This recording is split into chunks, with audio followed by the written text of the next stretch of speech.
Well, hey, brother. Hey, Al. And welcome everyone back to another episode of Siblings in Crime. I'm Allie Russell. And I'm Blake Murphy. And just as it sounds, we are siblings who love true crime. Yes, love it. We love it. And we are stoked for everyone that's been tuning in, for more subscribers. Also, I'm late to seeing comments, but I saw that someone's like, I would buy merch. And I'm like, okay, you're sick. And then we also got some DMs of like people thinking or like telling us what they thought about different cases and their input. So we're loving that. Yeah. Put in the comments though, not our DMs. We want everyone to see them. But yeah, it's so cool. So that's been fun. Anything with you before I get into our case? We did just watch World Cup. Yeah, it's cool. It was crazy. I just went to California, got back. I know, you've been looking really tan. I've been running outside. That's it. You went the mic's in a funny spot. Well, very nice. Sounds like it was fun. Blake and I both just got in town. Yeah, both of us. Today. Yeah. So. Different states. We're all over the place. I think this is the last time I'm traveling, though, until baby comes. No, she's coming here every week. Wrong. Well, if you haven't yet, please like, subscribe, follow, post, comment, all the above. We appreciate your help. The more the merrier. Or don't.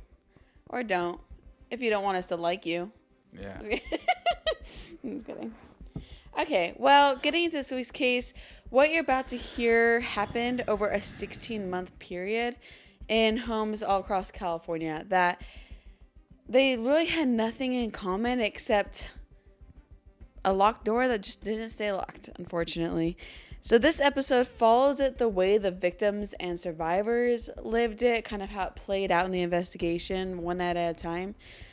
However, the investigation, the reveal, and everything that made this into a name people still recognize 40 years later, that will be in next week's episode in part 2. Two-parter. So this week, we're just staying in the dark with everyone else. We're hearing all the brutal details. It is a doozy, heads up.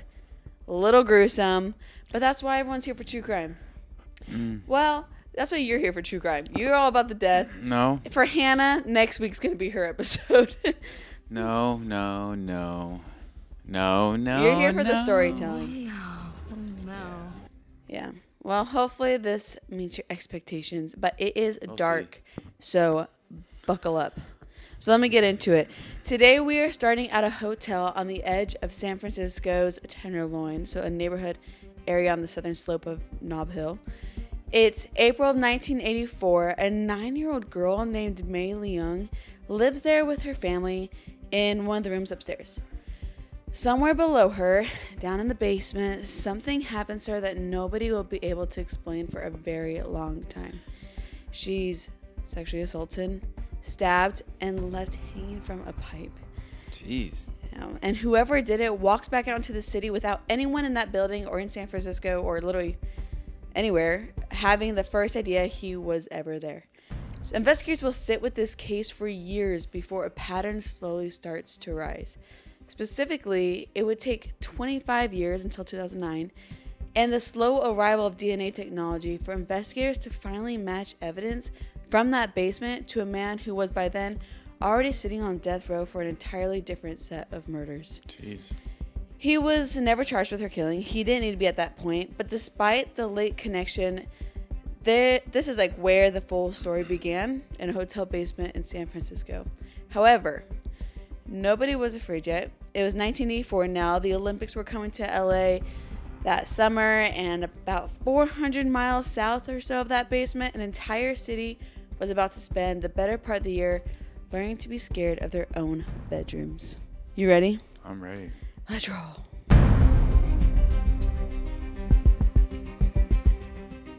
Boogeyman. That's exactly what it is.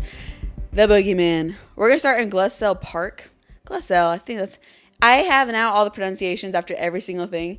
So unless I wrote the pronunciation wrong, it's the best shot we got. And I'm also very unfamiliar with California. But I guess this is like the neighborhood you drive through, where it's like on a hill. There's a lot of small houses, so you may not even notice. Like, that's very California, where they're all kind of tucked in, ton of them right there. It's in like the northeast area of Los Angeles. So I don't think I've been there, but I probably wouldn't even notice regardless. Well, Jenny Vinco is 79, older woman. Yes. And she lives alone in one of the apartments over there. Okay. She kind of keeps a quiet life. Like, she's very self-contained. Like, her family seems to have, like, moved out of the state. So she's kind of, like, by herself, living an old lady retired lifestyle. Mm-hmm. On the night of June 28th, 1984, somebody works a screen on one of her windows loose. Pops it right off. Doesn't take much, obviously. Screens are pretty easy to get off. Well, that being said, he makes his way inside while she's asleep. That's where it feels so boogeyman. That is like, that thought right there is my biggest fear. Mm-hmm. Nothing scares me more. Yeah. Same. I hate it.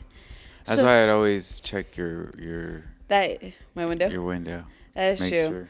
Blake was a very good big brother when we were little. Every night, made sure my window was locked. He's progressively gotten less of a good big... No, I'm just kidding. I'm just kidding.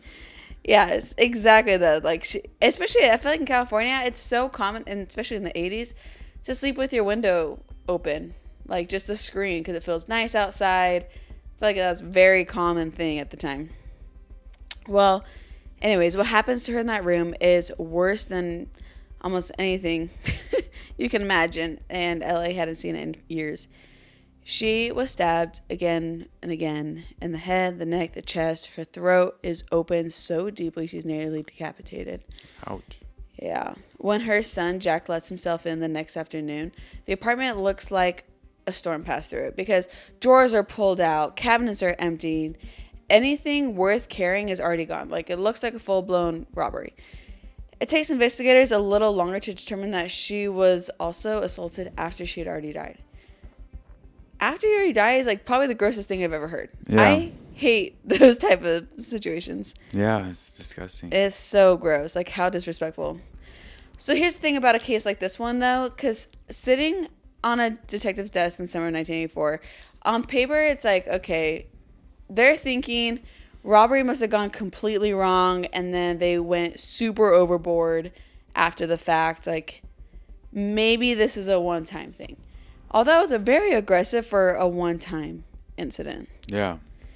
So investigators are not quite thinking that they have like a murder out in the loose, thinking maybe it was a robber. Which I think, of course, most people want to believe that at first. Mm-hmm. So cases like that get worked as far as leads will allow. And then more often than anyone in the job likes to admit, they have to slow down because in situations like this, no one's pointing them in any direction.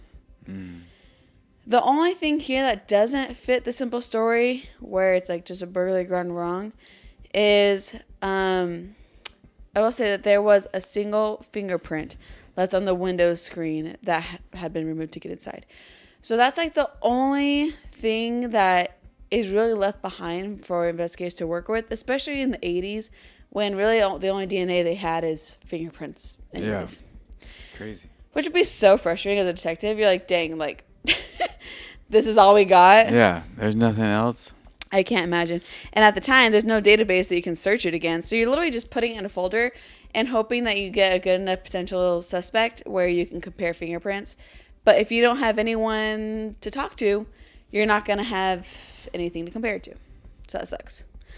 Los Angeles, meanwhile, has other things on its mind. Like I said, the Olympics come and go. Summer turns into fall, into winter. So whoever did this seems to have vanished. And it seems pretty not uncommon for big cities. You know, people come and go. Yeah. Part of it. Mm-hmm. Which is terrifying. Except this man had not vanished. He was waiting. And when he came back, he wouldn't be alone in anyone's memory for very long. So get this. What? 9 months after nothing. Quiet. Nada. On March 17th, 1985, in Rosemead, a quiet suburb about 10 miles east of downtown, 22-year-old Maria Hernandez is driving home the way, of course, she has like a bazillion nights. She's coming home late from her boyfriend's house. So she's getting in super late. She has either a home or apartment type. I believe it's a home. But she has this place that she's sharing with a roommate whose name is Dale Okazaki. I believe is how you pronounce it. So she shares with this other woman, and when she pulls into this shared garage, she steps out. She has her key still in hand. She just got there. Before she can even close the car door behind her, there's a sound. A fist coming down hard on the hood of a parked car. First of all, I would be terrified right away. Yeah. Like, what a weird thing to do, just slamming your fist on this car. Freaks her out, and it makes her turn around to look what the noise came from. So she flips around, and a man is standing there, maybe 20 feet or so away, gun already raised at her. Whoa. Yeah, there isn't time to run. There's not time to do anything. She's just like, holy crap, how did I get in this situation? And the only thing her body manages to do is bring her hands to her face, which is a very common reaction. You're like, everyone's like, oh crap, like, try to protect your face. And when she does that, it ends up being the things that saves her life, because the bullet that was meant straight to her face actually hits the keys that were still clenched in her hand instead. Isn't that insane? Blocked it? Hits the keys, like ricochets. Whoa. I was like, how many keys do you have in that keychain that protects Maybe you? just the slightest, like... Yeah, it must have been just perfect. Like, insane intervention there. Well, she still goes down. It seems like more from shock than like injury. Yeah. And so she hits the floor. She tells herself, I'm going to pretend dead. She just stays right where she's at, even though she's literally not injured by bizarre circumstances. Well, he steps over her like she's already dead, and he just walks straight into her house. Now we have her roommate, who is inside this point, Dale. And Dale had heard the shot. She's in the kitchen at this point, and she does the only thing that literally every single person would ever do. What would you do? Run. Okay, maybe the second thing. Not move. Yeah, dive under the kitchen table. She's probably like, I'm a hide, and just jumps straight down and tries to... I thought she already pretended like she was dead. Well... Why would she hide after that? Maria is the one that's out in the driveway who's pretending she's dead. Oh, I thought you said... I think you're talking about her. Oh, yeah, no. Dale is in the house, the roommate. And she hears the gunshot, and she hits the deck. She's like, I'm staying right here. Hopefully he doesn't come into the house. I don't know what's going on. So she hides behind the counter and just prays whoever's out there hadn't already seen her or knows she's there. That's so scary. I hate that. Well, what is the freakiest thing is that he has already seen her, and he's a very patient man. And he just stands there waiting for her to take the time to finally pop up and check. And when she does, he takes his shot. And kills her right then. How creepy. That's hunting. Yeah. Like the fact that How do they know this? Oh, because the other person's watching. Yeah. And, but how freaky that, like, he's that quiet and patient just waiting. Yeah. Instead of going around and, like... Looking. Like, trying to, like, get, I can't even think of the word I'm trying to think of, but basically confronting her, he waits for her to have like a false sense of security that maybe he left. Yeah. I hate that. It freaks me out. So one shot and she's gone before she even knows what was happening. Sickening. Yeah. So then we have Maria, like you said, she hears the second shot. Like, she hears the shot towards her roommate Dale. And she forces herself to stay still again. She's still playing dead. But after waiting some time, she heard her building open and close, like the door open and close. And she takes this opportunity to get up, and she's trying to find her roommate and warn Dale, like, we have this crazy man on the loose, because she's not sure what happened inside. So she gets up, she runs around, boom, runs right into the man. Why did you get up? I think she was worried about her friend. I thought she heard her friend die. She heard the gunshot. She doesn't know what happened. I'm sure she, like, assumed that maybe she was really injured, or, like, she doesn't know for sure she's dead. Maybe she's like, I can get to her in time. But when she runs around to try and help her friend, she runs into this man who came into their house. Man. This would send me into cardiac arrest right here, right now. So when she runs into him, he actually raises the gun a second time at her. And she says the only thing that comes to her mind at the time, which is, please don't shoot me again. Which is fair. I feel like I, too, would just be begging for that. Yeah. And for whatever reason, like, no one understands, he just lowers his gun and turns and walks away. Weird. He's like, yeah, really odd behavior. He just turns, doesn't say a word, walks into the dark. So now, meanwhile, Maria goes in to go check on her friend and finds Dale on the kitchen floor, and now she knows exactly what happened. So what Maria and anyone else for that matter couldn't have known is that shockingly, he was not done for the night. He's on a rampage. He doesn't go far because less than an hour away, just a few miles southwest of Monterey Park. No way. We have our own Monterey Park. Dun, dun, dun. Actually, it's in Monterey Park. 30-year-old, I'm going to butcher this. It's Cillian Yu. But she goes by Veronica, so that makes it easier for me. Veronica Yu notices headlights behind her that won't back off. They won't pass her. So she's thinking, what the heck is going on? So she pulls over, hoping that this person just wants to get by. But he doesn't. He parks and walks up to her. First of all, if you're parking, someone gets out of the car, starts walking to your car, drive off. First things first. Not that I'm blaming Veronica, but I mean, I feel like a lot of times you're like, okay, maybe they need something then. Maybe they're in a bad situation. But drive away, call the cops if you're in that situation. Yeah. Because Veronica didn't do that. She waited to see what was going on. And he parks, walks up, and drags her out through the car door onto the pavement and shoots her there in the street before driving off in her car. Whoa. That's wild. Crazy. Again, no words. How many nights have gone by? So, the very first incident in the intro with our 9-year-old was like 9 months before this. And then this is in the same night. The last two, this story and the one I just told you, same night. So, very odd. 9 months of quiet just to kill almost 3 people. 2 people, definitely, though. Freaky. So, a patrol officer does find her, actually, rolls up on the scene, and she's still breathing, but she doesn't make it to the hospital. And she passed on the way. Jeez. So 2 attacks, 2 neighborhoods, less than 60 minutes away. And for the first time, there's a witness alive who can give some sort of description. So Maria. And Maria says he's tall, light-skinned or Latino, bad teeth, and a smell that is very distinct and, like, weird. And anyone who comes in contact with this guy later on will give the same description that he has a weird smell. I'm like, I am not a good smeller. Like, that must be so distinct. Yeah. Which is such an interesting... But he doesn't smell bad? They don't say bad. They just said there's a certain scent Interesting. that they can't place. Yeah.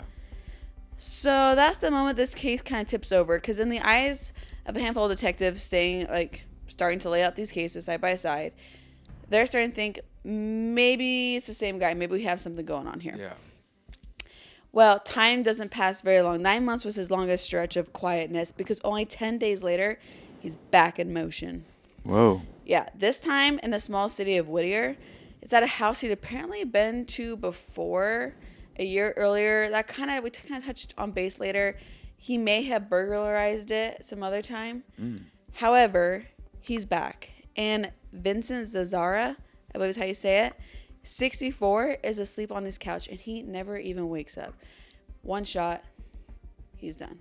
So this guy breaks into houses. just breaking and killing people. He's Breaking- not really stealing stuff? Or he is? He has stolen stuff in the previous attempts, like the previous attacks. And as you'll see with the cases, we can continue to go through them. He starts to develop an MO as time goes on. Right now, he's just going in, shooting around, maybe takes a few things.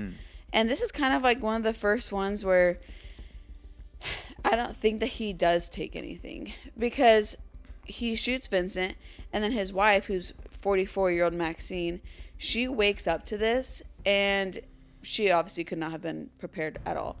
So, heads up, brutal details. And these details I'm about to say start to keep reappearing throughout the episode. So he beats her. He ties her hands and starts moving through the house, pulling out drawers and searching for anything worth taking. Does that answer your question? Somewhere in that stretch of time while his back is turned, Maxine actually gets a hand free. She's like been trying to escape this whole time. She gets a hand free and she knows where her husband keeps his shotgun. Whoa. So she goes straight under the bed. She's like, doom, doom, doom, shotgun, pulls it out. Yeah. What she doesn't know is it's not loaded. Oh, no. Yeah. That could have been really helpful. That would have been perfect. Yeah. Yeah, she raises it at him anyways, not knowing, pulls the trigger, and it clicks and gets nothing at all. Well, unfortunately, he turns around to a woman who just tried to kill him. Yeah.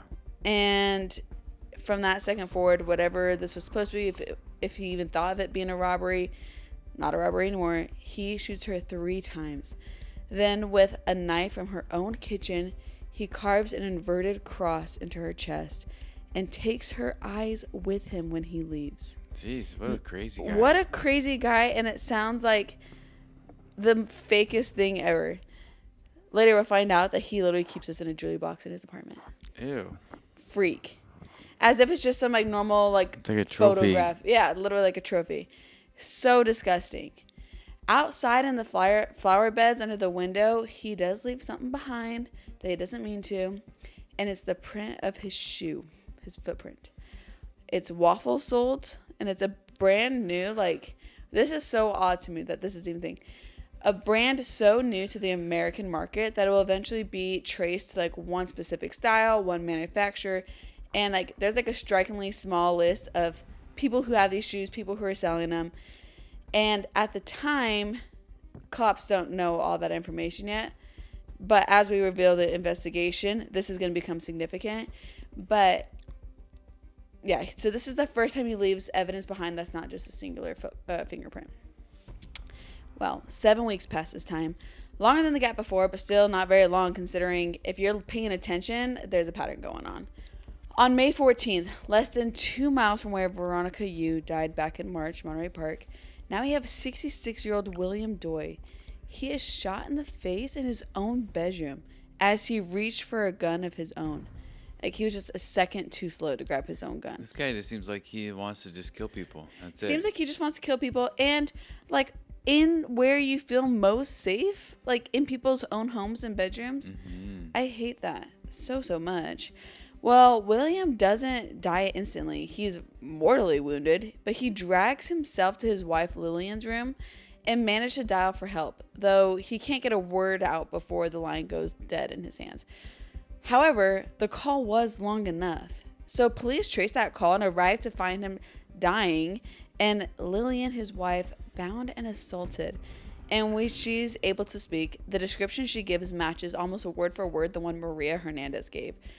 Tall, bad teeth, and a weird smell. Odd descriptions.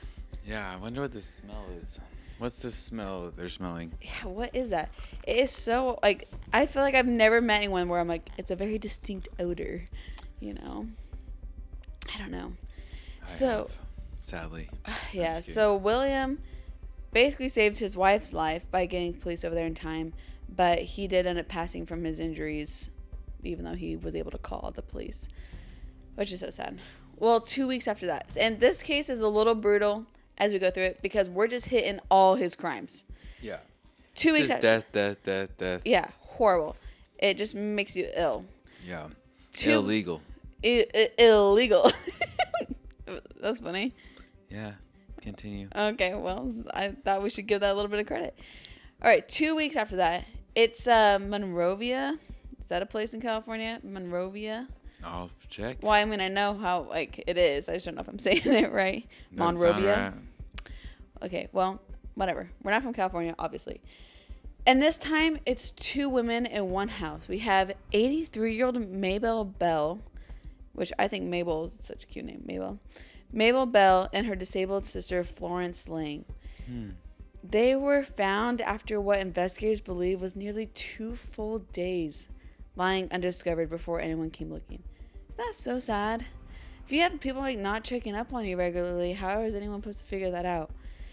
So horrible. And as disgusting it is, 83 years old, okay, sweet old ladies, he had used a hammer from the kitchen. Oh, man. And used it hard enough that the handle itself cracked under force. Jeez. These are fragile little ladies. That's crazy. And shockingly enough, Mabel does not survive. Or this part's not shocking. Mabel doesn't survive. Shockingly enough, the disabled sister, Florence Lang, she does survive. After being left there to die for 2 days, she makes it through and survives. Which is, but I mean, at what cost? you're living with your sister. You're in a bad situation already. Now you're living through the rest of your life with physical and emotional scars. Yeah. That's so sad. It makes me feel so like, and what gross person is doing this to like innocent old people? Obviously, killing anyone is a bad thing, but like the most vulnerable, that is a specific type of monster. Yeah. Seriously. And here, for the first time, there's something even stranger left behind. Not just like that footprint, but an inverted pentagram. Whoa, this guy likes creepy signals too. Yeah, he is. That's what I'm saying. This is the most Criminal Minds case we have.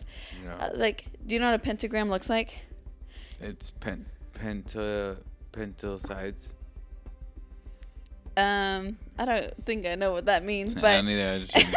an inverted pentagram features like a single point facing downward and then 2 points facing upward. It's like kind of looks like a star, but historically the symbol has drastically evolved in its meaning. I guess it used to be more like early Christian representing, but nowadays it's more cult, Satanism, that type of thing.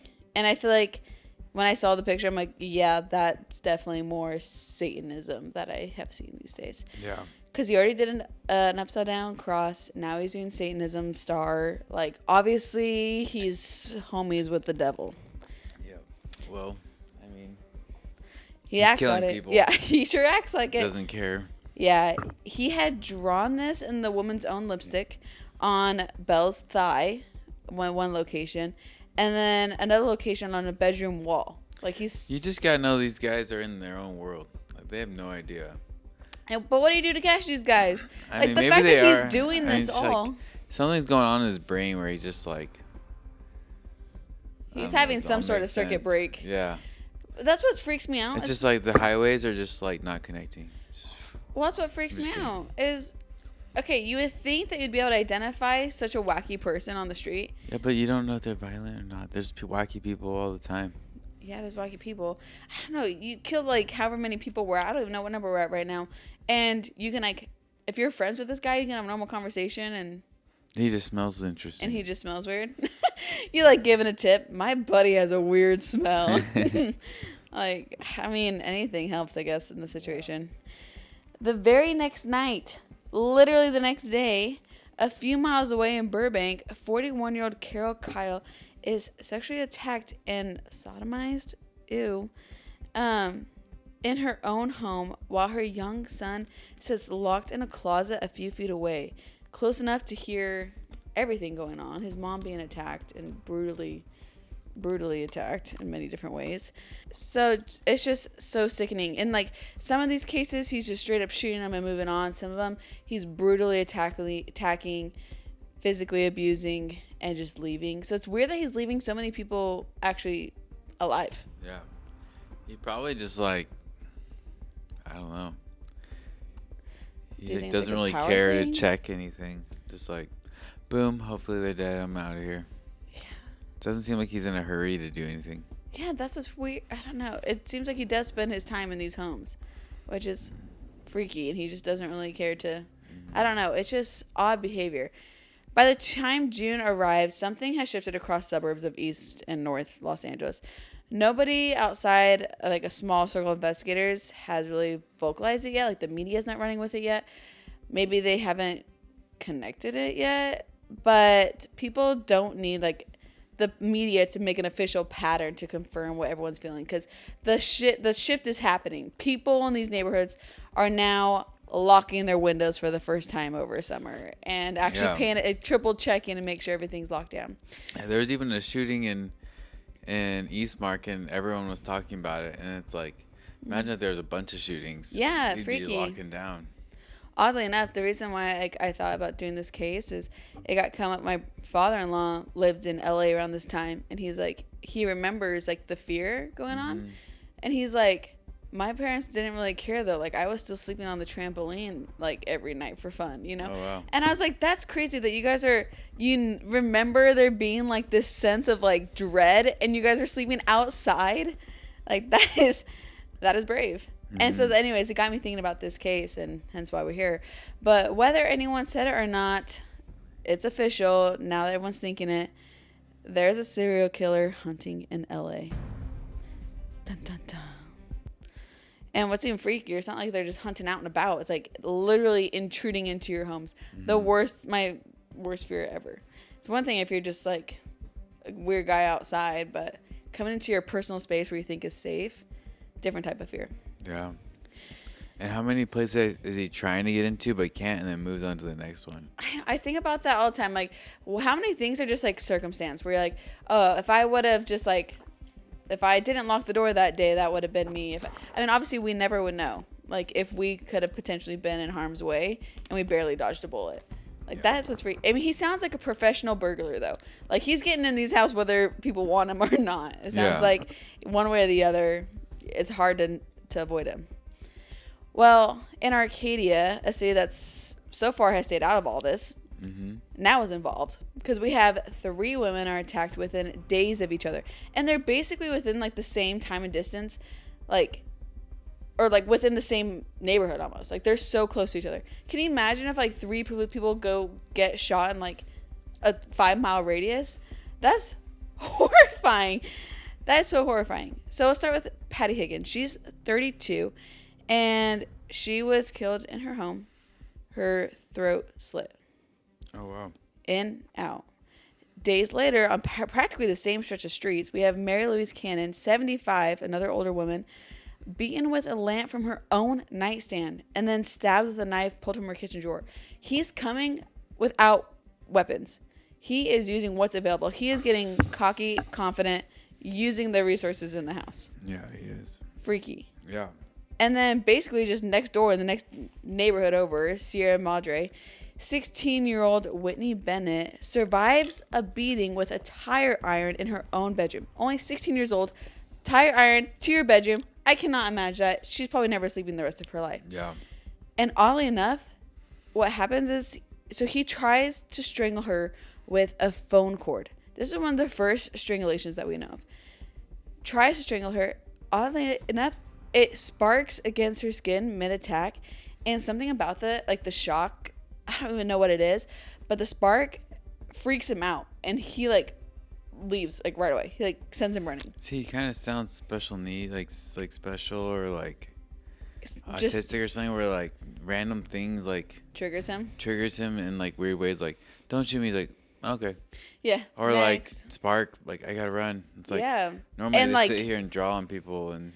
That's fair. Yeah, I mean, like, you're telling me that slitting someone's throat isn't jarring enough, but getting, like, shocked by a cord sends you running. Whatever sent him running, it seems like it was that spark. But she's alive today, in part because that piece of just frayed wire. So the most bizarre intervention. Yeah. But, yeah, like you said, it's just, like, some weird things that he has where either he's triggered to attack or he's triggered just to walk away. So, like, no one really understands the psychology of this man. And so she's one of the few victims that lives to tell the tale of this man. But just 2 days later, he's back in Monterey Park. Monterey Park sounds like a dangerous place now. I know. And one thing I was just thinking of is in a 5-mile or more radius, he must live in that area. Yeah, you think it's easy access. Like neighbors. Yeah, exactly. It's like, okay, well, you got to really dial into who has close access to all these points. Well, Monterey Park, it's like this like small city. It's like a neighborhood type. It's not like our park across the street. This is where he attacked and murdered Veronica. And this is also right near where William Doy, he's the one that got shot in the face and called the cops. This is like right where they were. So now he's back. And we have 61-year-old Joyce Nelson. And similar to some of the others, she is beaten to death in her own home once again. See, this is where he's starting to get that pattern where he's like the strangulation was like kind of an oddity, but he has kind of like this same thing he's doing. And freaky enough, he left his shoe print once again. However, not inside a flower bed, but this time it was just impression right on her face. Why does he have these like rare shoes? That's what's odd to me too. And we're gonna be just going. Like a normal guy. Like, why would he have like some rare fancy shoes? Yeah, I mean, I don't know how fancy they are, but I mean, they just got to America, so it's like, how are you having access to this? And that's going to be... Maybe he's a shoemaker. Dun, dun, dun. He's like weaving it himself. Yeah, or like a shoe salesman. There you go. That would be cool. Or not cool, but that would make sense. Good thinking. I don't know if you heard me, but... He is. But his shoe imprint was on her face. Oh, I didn't hear that. Yeah, an impression left on her face. Wow. It was of dirty shoes.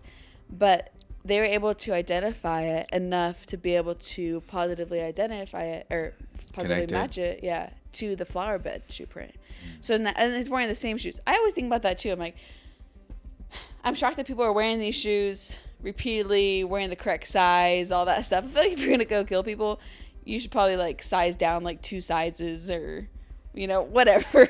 Yeah. I mean, don't take my advice for how to kill people, but it is always shocking when things like this. And at the time, people aren't thinking DNA, though. So people aren't really probably thinking that they're leaving shoe prints or any type of evidence behind. Well, less than a mile away that same night, by the way. So he's just like busting them out. Less than a mile away that same night, a 63-year-old nurse named Sophie Dickman wakes at 3:30 in the morning to find a man already standing over her in bed. Jeez. Okay, this is what would send me into cardiac arrest, like I said. And that's literally like, if I have nightmares, this is it. He cuffs her at gunpoint and, depending on the source, tries and fails to rape her. Dang. Take that how you will. Takes her jewelry and on his way out made her swear on Satan that she told him where everything was and told her not to look at him. Now, this is like one of the first interactions. What does that mean? What does what mean? Where not to look at everything was. Well, he's stealing her jewelry and stuff. Like, you Oh, swear like this is not where in the the valuables future. are. Yeah, no. It's like he made her say like that's where everything was. No, he's like, Kate, make sure like, you swear on Satan, which is terrifying, that this is all the possessions you have, and told her not to look at him. And this is like one of the few interactions that he has with the surviving victim where he literally is speaking to them. Because we don't really have any other interactions where he's literally, that he says anything at all.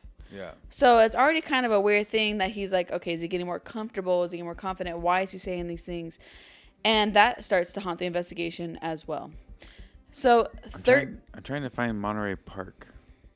Oh. In California. It's like a city. Oh, it's a city? Yeah, it's called Monterey Park, though. Oh, I was fine. I thought this was a park. I literally told you, not like the park across the street. It's like a city. I said those words. I know, but I know it's called Monterey Park, weird. so it's trippy, yeah. That's why he's breaking into houses like in Monterey Park. Yeah, I thought it was Monterey, but there's a Monterey Park. Right. I know, it's a little deceiving. Yeah, so that's like a little city, like our town or whatever. So that's like where he's going into people's houses. Not like they're just walking in the grass. Is this like a big, like this has to be Central Park. Yeah, is this like a ginormous park or is this like across the street and people he just keeps that going would there? Be terrifying if it's like a mile radius and so many people are getting attacked right there. Mm-hmm. Ew, I hate that thought. Well, I mean, how many attacks have been going on in Central Park over the years? Like, that's like a hot spot. Yeah, well, that's like, probably, I don't know. Huge. Well, that's what I'm saying is, like, if it was like a massive park, maybe it'd make more sense. But, like, just a neighborhood park would be absolutely terrifying. Yeah. We do not live by a Monterey Park. Yeah, we don't live in. I know, I was thinking, like, we give so many details, people could easily find our house. Well, 13 days pass, and then on July 20th, he's back at it aggressively. 2 households, 2 attacks, only a few hours apart. In Glendale. We live near Glendale. I'm just kidding. In Glendale. Yeah, it's getting weird. I know. Too many connections. And Arcadia.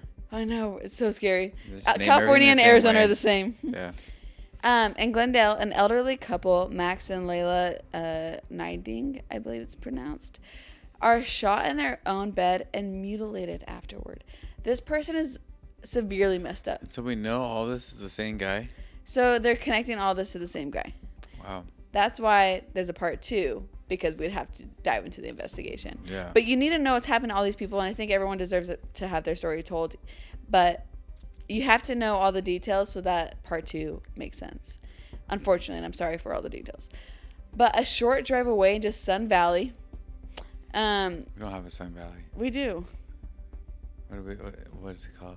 Where? Sun Valley. I think it's towards Tucson. Oh. Fact check it. I thought I had to go there for work one time when I was marketing. Now I'm so curious. But anyways, short drive away in Sun Valley, Weather, Arizona. You're right. I'm the best. Is it towards Tucson? I don't know. I'm the best. All right. Arizona and California are identical. In Sun Valley, we have 32-year-old. No, it's not towards it. It's north. Oh, northeast. Rats. Okay, buckle up. I'm going to pronounce this name wrong, and I'm so sorry to this person. But 32-year-old Shaina Rung Kovanan. Yeah, Shaina Rung Kovanan. That's a fun one. That was not good. It was pretty spot on. But this person is shot in his sleep while his wife is sexually assaulted in another room. And their 8-year-old son is bound close enough, once again, hearing everything going on. And I know that I got pregnancy hormones going on. But when I was typing this up stuff, this is like the first time I'm really like, I was like in tears.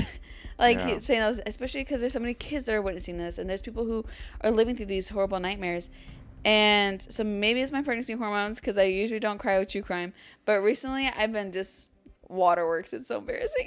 That's all right. But it is so sad and like how traumatizing for everyone in the family. This 8-year-old kid survives and he witnesses his dad getting murdered and his mom getting attacked. Mm-hmm. And I always just think like, how do you overcome that? I hope none of us and no one listening ever has to know. But yeah, strong kids having to grow up. That's for sure. By the first week of August, the gaps between attacks have like nearly disappeared. Like it's like boom, boom, boom, boom, boom. On the 6th in Northridge, a couple named Christopher and Virginia Peterson are both shot. And against every pattern this year has set, both actually survive. So it's like the first time we have 2 people surviving in one attack. Christopher was fighting back hard enough that his attacker actually runs before finishing what he came there to do, like his normal MO of robbing and assaulting the woman and beating her and stuff. Like he leaves so quick, and that's like one of the only times that anyone's able to manage to fight him off like physically. Wow. Yeah, which I'm like, Christopher, you're a beast. Yeah. Like that is why we work out. That's why we run. We got to fight these guys if they come into our house. Yeah. But only 2 days later in Diamond Bar, 35-year-old Elias Abawath is shot in his sleep, and his wife is once again sexually assaulted and robbed once he's gone. So this is like the common thing. Kill the husband and physically attack the wife in every form. I feel like that trend evolved though. Yeah, I agree. Because originally he was just shooting women as well. Yeah. But now he's evolved to the same thing where he's robbing, the sexual assault, the beating, and the tying up is a very common thing he's doing now. And so they're kind of thinking like right away, like if this is the same attacker, like maybe his pride was hurt. Like he went around and turned around and just attacked the family real close by just to make sure he could. I don't know. Just like weird. So now they're like, investigators are really starting to freak out because not only is he like refining his craft, but he is escalating rapidly, as in he is not taking as long a breaks as he once was. Because by the middle of August, with the suburbs of Los Angeles more on edge than they've ever been, he actually leaves the city behind just for a little while, drives 400 miles north to San Francisco, the same city where a 9-year-old girl died in a hotel basement more than a year before any of this had any shape. So although no one at the time knew it yet, he started in San Francisco with that 9-year-old, went 400 miles south, did everything I just told you, and is back in San Francisco. So no one's connecting what's going on, because while he's in this different part of California, we're in a whole new area where it stinks because you have different jurisdictions in different districts. So anything that happens up north, they don't know to go contact everybody down south and find out if this guy has been hitting the whole state. Mm-hmm. And that's the situation we're in, because on August 17th into the 18th, he lets himself in to a home near Lake Merced, belonging to a 66-year-old. His name's Peter Pan. Can you believe it? No way. No, I knew you wouldn't. I'm like, can you believe it? No. Yeah, Peter Pan. What a great name. And his wife, Barbara, 63. He lets himself in and shoots them both. Peter doesn't survive. Barbara does, though. But, of course, her life's never going to be the same after. She doesn't get all the horrible treatment that we talked about with all the other women victims. I don't know if something scared her or what, but what he does do is on the wall, written in lipstick, he leaves the pentagram shape again. So now he's like, hey, by the way, I made it up north. Like, he's leaving his signature once again. The same mark, like I said, that was left not too long ago, along with a scrawled phrase in lipstick that says, Jack the Knife.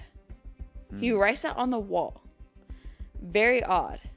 Okay, so they're not really sure. Like, this means nothing, especially the detectives up in San Francisco. They're like, okay, this literally is nothing to us. Like, this is very odd, but this is the first time they're seeing it. They have no reason to think to connect it 400 miles south, but this disconnect doesn't stay for long because they're like, this is not a guy's first time doing this. If he's leaving like a Satan symbol and is writing these messages. Is it upside down? Yeah. And he's leaving messages. They're like, there's no way this is a first time attack, and this is the first time we've seen it. So that's when they broaden their search, and now they're starting to connect with the people down south. So within days, someone in one department picks up the phone, talks to someone in the other one, and they lay everything side by side. The caliber. It's crazy that that's like back in the day they had to do that rather than like, oh, this is what happened. Everyone's like, bing, bing, bing. Yeah. All right, it happened all over the country. True. I know, it's so much easier now. You have like within minutes, word gets out and everyone knows what's going on. But it wasn't so quick back then. But they do realize as they put this evidence side by side that they have the same caliber of the weapon. The pentagram is the same. They actually have also, in the San Francisco case, the same waffle print, weird shoe thing, whatever's going on there. And so they're like, okay, this is our guy. He's traveling the whole state of California. Yeah. Now we are getting everybody in on this case. He doesn't stay north for very long. He kind of like makes his way between the two. On August 24th. Okay, so August 24th. Like, we've had like 5 cases alone in August. Mm-hmm. Freaky. Nearly 60 miles away from where his summer started, down like in the 400 mile south region. He's in actually Mission Viejo. Mm-hmm.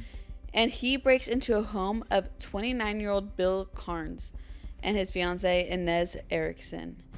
So Carnes, as you can guess, he's the man of the house. He gets shot 3 times in the head. Sick. He survives barely against all odds that shouldn't have allowed it. I don't know. Like, I don't know if he's getting scammed. I don't know how anyone survives that. Mm-hmm. Against all odds, he survives. And his fiance, Inez Erickson, same MO, beaten, bound, raped, same pattern for the women. And Inez Erickson works herself free enough to actually reach the window as he's leaving, and what she sees through it is the shape of a car. She sees its color, she sees it in her driveway.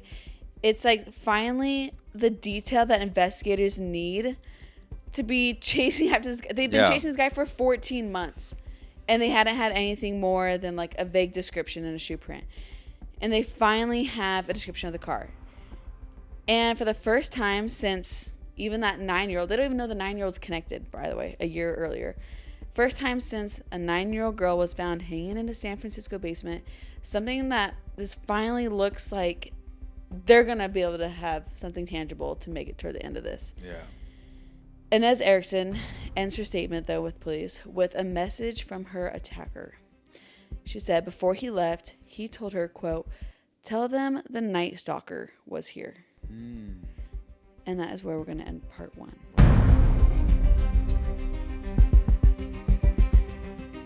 Whoa, I think I heard of the Night Stalker. Yeah, I knew you'd recognize the name. That's why I didn't lead with it. The Night Stalker haunted California. And this is a very well known case because it literally is traumatized. And obviously we have 1 million victims of people in California. So he wants to be known as the Night Stalker. That's the name he gave himself. Yeah, we should call. They should call him something else so he gets mad. I know. I always think about that. I'm like, why would you call someone the name that they named themselves? And I'd be like, Day nice guy. You know, the opposite or whatever. Yeah. Day not stalker.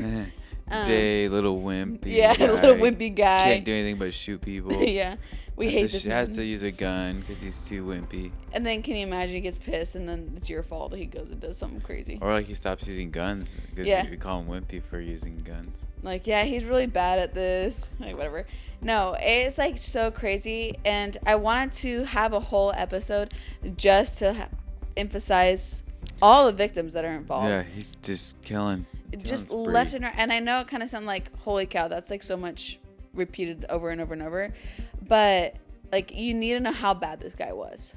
So in part 2 is when we get into the investigation, how he's caught, what goes on there. So you gotta listen to part 1 first. But everyone, buckle up, put your notifications on because we'll be back next week with part 2. Yeah, buckle up. And I think you said no true crime. No, after next one we will be. After next one, okay.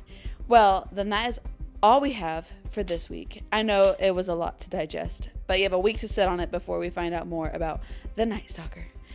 So thanks for listening. We'll be back next week with another episode of Siblings in Crime. Thank you. Adios. Adios.